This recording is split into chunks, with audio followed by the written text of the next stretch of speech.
আলহামদুলিল্লাহ, দুরুদে ইব্রাহিমের পাওয়ার আজ নিজেই অনুভব করলাম। আমার অ্যাজমা এবং অনেক ঠান্ডার সমস্যা, অজু করলে অনেক সমস্যা হতো, বিশেষ করে ফজরের সময়। আজ ফজরের নামাজ পড়তে উঠে অজু করে অনেক হাঁচি শুরু হয়। মিনিটে 40-এর বেশি হাঁচি হয়। নামজি অনেক সমস্যা হতেছিল। কি করব বুঝতে পারছিলাম না। তখন দরুদে ইব্রাহিম পড়তেছিলাম। মনে হলো, নিয়ত করে পড়ি দেখি। আলহামদুলিল্লাহ, আলহামদুলিল্লাহ। আমার পড়তে দেরি হয়েছে, হাঁচি বন্ধ হতে দেরি হয়নি এবং এখন পর্যন্ত একটাও হাঁচি হয়নি। মন থেকে কোনো কিছু চাইলে আল্লাহ কখনোই ফিরাবেন না ইনশাআল্লাহ।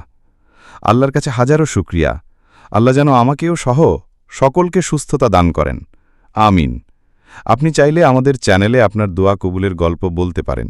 আপনার সকল তথ্য গোপন থাকবে। আলহামদুলিল্লাহ, আলহামদুলিল্লাহ। আল্লাহ সকলের দোয়া কবুল হোক, সাথে আমার দোয়াও।